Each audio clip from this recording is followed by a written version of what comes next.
Just keep an आई, अगर recording रुकता है कभी बीच में तो बता दो।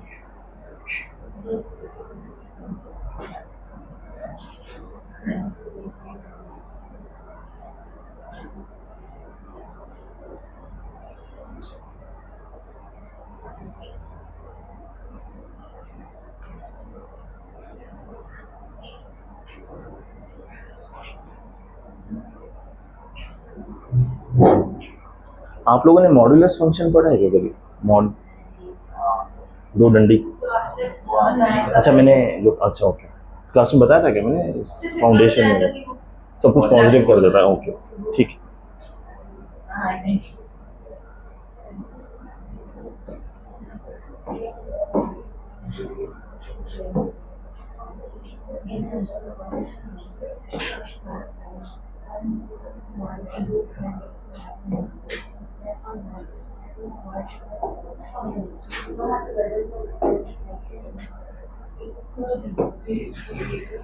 Okay, so even before starting with standard functions कुछ हम नंबर सिस्टम्स अंडरस्टैंड कर लेते हैं, क्योंकि कुछ मैथमेटिकल नंबर टर्म्स हम बहुत यूज करने वाले फ्रीक्वेंटली। आपको शायद पता होगा कि आप लोगों को पता है नेचुरल नंबर्स क्या होते हैं? नेचुरल नंबर्स होते हैं 1 2 3 इंफिनिटी तक, इसमें डेसिमल्स इंक्लूडेड नहीं होते, ठीक है, सिर्फ होल नंबर्स होते हैं और इसको हम n से रिप्रेजेंट करते हैं, ठीक है। नेचुरल नंबर्स याद रखना 0 1 से लेके इंफिनिटी, और जनरली जब हमें कहीं पे नेचुरल नंबर रिप्रेजेंट करना होता है हम उनको कर्ली ब्रेसेस में करते हैं। फॉर एग्जांपल दिस, क्यों करते हैं हम बाद में पढ़ने वाले हैं सेट्स में, ठीक है। Natural numbers, then whole number क्या होता है? एग्जैक्टली सेम, बट एक 0 एक्स्ट्रा आ जाता है, 0 प्लस नेचुरल नंबर्स, ठीक है। ये सब एकदम बेसिक चीज़ें एकदम दिमाग में रहना चाहिए, इसमें कुछ प्रैक्टिस की जरूरत नहीं। इंटीजर्स क्या होता है बताओ? यस, लेकिन सिर्फ whole numbers, again not decimals, ठीक है। इंटीजर्स को हम z से रिप्रेजेंट करते हैं, इसमें -2 -1 0 1 ऐसे करते करते इंफिनिटी तक, और यहाँ पे नेगेटिव इन्फिनिटी जनरली हम इंटीजर्स के केस में नहीं लिखते हैं, क्योंकि इन्फिनिटी और नेगेटिव इन्फिनिटी को हम इंटीग्रल नहीं मानते, इंटीजर नहीं होता है, वो अननोन होता है, ठीक है। तो इसलिए बस हम डॉट डॉट डॉट लिख के छोड़ देते, मीन्स कि इन्फिनिटी तक जा रहे हो, ठीक है। सो अगर मुझे z पॉजिटिव लिखना हो तो क्या लिखेंगे? What is z positive integers? क्या उसमें 0 इंक्लूडेड होता है? नहीं होता है। What is z negative integers? इसमें भी 0 इंक्लूडेड नहीं होता है, ठीक है। ये बस मैं आपको टर्म्स बताया जा रहा हूँ सो दैट कहीं पे भी अब किसी क्वेश्चन में ये सब आ जाए तो you are aware, okay. Then what is rational numbers? Rational number को q से रिप्रेजेंट किया जाता है। रैशनल नंबर होता है any number which can be represented in a form p/q, fraction में जो हम रिप्रेजेंट कर सकते हैं, ठीक है। सो प्लीज ध्यान दीजिए, सारे इंटीजर्स, सारे नेचुरल नंबर्स, सारे होल नंबर्स, सारे रैशनल नंबर्स हैं, क्योंकि हम उनको ऐसे लिख सकते हैं, ठीक है। Apart from that any decimal numbers are also rational numbers, क्योंकि उनको भी हम डिवीजन फॉर्म में लिख सकते हैं, ठीक है। अब सबका बाप real numbers, it is represented by r. Real number encompasses all the numbers, decimal, integers, irrational भी, right, rational, irrational, everything जो भी हमारे नंबर सिस्टम में अभी हम पढ़ने वाले हैं, ठीक है। अपार्ट फ्रॉम इमेजिनरी नंबर्स, हम इमेजिनरी नंबर्स भी पढ़ेंगे आगे जाके, लेकिन जो नॉन इमेजिनरी है, जो एक्चुअली एग्जिस्ट करता है, उस सारे नंबर्स को रियल नंबर्स बोले जाते हैं, ठीक है, डेसिमल भी इंक्लूडेड होता है, होल नंबर्स भी इंक्लूडेड होता है, सब कुछ इंक्लूडेड होता है इसमें, सारे इंटीजर्स। ठीक है, लेकिन अभी आपको जैसे बताया ना कि इंटीजर्स या फिर होल नंबर्स या फिर नेचुरल नंबर्स रिप्रेजेंट करना हो तो मुझे ऐसे करके कर्ली ब्रेसेस में करना पड़ता है। इसका मतलब I am considering 3 natural numbers 1, 2 and 3। लेकिन जब मुझे रियल नंबर रिप्रेजेंट करना पड़ता है ना, तब मैं ऐसे नहीं कर सकता। क्यों? क्योंकि देखिए 1 एंड 2 तो रियल नंबर है, लेकिन 1 और 2 के बीच में भी बहुत सारे रियल नंबर्स हैं।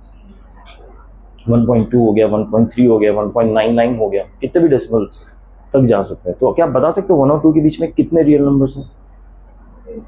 Infinite. You understand that logic? Infinite क्यों है? क्योंकि डेसिमल के बाद आप कुछ भी डाल दो, डजंट स्टॉप। ठीक है, इसलिए कभी भी हमें रियल नंबर को रिप्रेजेंट करना हो तो हम इसको क्या ब्रैकेट्स बोलते हैं? नहीं, ये तो कर्ली ब्रेसेस हो गया। दिस इज कॉल्ड या तो नॉर्मल ब्रैकेट बोल लो, और इसका कुछ टर्म होता था मैं भूल गया। एनीवेज जो भी, जैसे 2 से लेके 3 ऐसे लिखा मैंने अंडर नॉर्मल ब्रैकेट्स। तो 2 से लेके 3 के बीच में जितने रियल नंबर्स है वो हम रिप्रेजेंट करते हैं बाय राइटिंग लाइक दिस।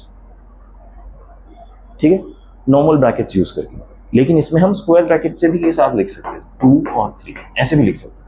ऐसे भी हम रियल नंबर को रिप्रेजेंट कर सकते हैं, ऐसे भी कर सकते हैं, दोनों तरीके। इस बार इसमें डिफरेंस क्या है? स्क्वायर ब्रैकेट में जो लास्ट के नंबर्स हैं ना 2 और 3 ये भी इंक्लूडेड होते हैं, लेकिन ओपन ब्रैकेट्स, हाँ ओपन ब्रैकेट कहते हैं, ओपन ब्रैकेट्स में 2 और 3 इंक्लूडेड नहीं होता। ठीक है, 2 और 3 के अलावा जो बीच के नंबर्स हैं, यानी 2.001 से स्टार्ट होके, एक्चुअली 2.001 इज एन एग्जाम्पल, और भी छोटे नंबर्स होंगे बट 2 नहीं होगा, 2 के आगे के सारे नंबर्स होंगे। लेकिन जब मैं एक स्क्वायर ब्रैकेट में डालता हूँ तो 2 भी इंक्लूडेड है, 3 भी included. That's how we represent real numbers. ठीक है, आप लोगों को रियल क्या कहते हैं, रियल नंबर लाइन पता है क्या क्या होता है? पढ़ा है आपने रियल नंबर लाइन? ठीक है, जैसे कि एक लाइन ड्रॉ करो, उसमें नंबर्स मार्क करो। ठीक है, सो नंबर लाइन में जो रियल नंबर लाइन होता है, जैसे कि 2 से लेके 3, इसको मैं कैसे रिप्रेजेंट करूंगा? 2 इंक्लूडेड है मेरे कंसिडरेशन में, 3 भी है। सो 2 में एक सर्कल ड्रॉ करूंगा विच इज फिल्ड, 3 में एक सर्कल ड्रॉ करूंगा विच इज फिल्ड, और इसको ऐसे ब्राइटन कर दूंगा बीच का जो भी पाथ है। तो इसी चीज को मैंने लाइन नंबर में ऐसे रिप्रेजेंट किया। इसको ध्यान रखिएगा इस अंडरस्टैंडिंग में। लेकिन अगर इसको रिप्रेजेंट करना हो तो कैसे करेंगे? मैं ऊपर लिखा रहा हूँ, एम्प्टी सर्कल बनेगा छोटा सा, यहाँ पे भी एक एम्प्टी सर्कल, और इसको मैं ऐसे कनेक्ट करके हाईलाइट कर दूंगा। ठीक है, ये सब ध्यान रखिए क्योंकि ये सब स्टैंडर्ड फंक्शन समझने में काम आने वाला है। ठीक है, सो रियल नंबर को हम कैसे रिप्रेजेंट करते हैं समझ आ गया। इसका मतलब क्या है? 2 और 3 इंक्लूडेड, और बीच में जितने भी डेसिमल नंबर है सब ऑल आर इंक्लूडेड। ठीक है, real number is going to be use most of the time. So real number understand करना बहुत जरूरी है कि real number when I am writing are what does it mean. ठीक है, -इन्फिनिटी से लेके +इन्फिनिटी तक सारे नंबर्स रियल नंबर्स होते हैं। हम बीच में कुछ उसका सेट उठाते हैं, सबसेट उठाते हैं, कुछ छोटा सा इंटरवल उठाते हैं, उसको हम ऐसे रिप्रेजेंट करते हैं depending on our question. Okay, आगे भी जाके पढ़ने के टाइम कोई डाउट आए तो मुझे पूछ लीजिएगा रोक के। Got it? ठीक है, now let's move to standard functions. ये कुछ स्टैंडर्ड फंक्शंस है जो हम आगे पढ़ने वाले हैं। Modulus function, greatest integer functions, ये दोनों सबसे इंपॉर्टेंट है क्योंकि सबसे ज्यादा कंफ्यूजन इसमें ही होता है। ठीक है, for that matter fraction part function भी, ये तीनों इंपॉर्टेंट है। Exponential function, logarithmic function, signum function, ये आप धीरे धीरे सीख जाते हैं क्योंकि इनके ऊपर ना हमारे चैप्टर्स भी है। ठीक है, लेकिन बहुत सारे क्वेश्चंस में ये डायरेक्टली यूज हो जाता है even before we reach that chapter, इसको इसलिए पहले समझ लेना जरूरी है। Okay, so first we will start with modulus function.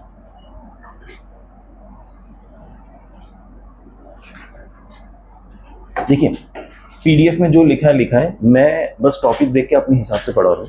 आपको कोई डाउट हो तो मुझसे पूछ लेना। पीडीएफ आप घर पे पढ़िएगा लेकिन, ठीक है। लेकिन घर पे एक चीज़ ध्यान दीजिए, जब भी आप घर पे पढ़ाई कर रहे हैं, पीडीएफ पढ़ना और वीडियो देखना इज़ नॉट पढ़ाई। ठीक है, पढ़ाई क्या होगा जब आप खुद से क्वेश्चंस करेंगे।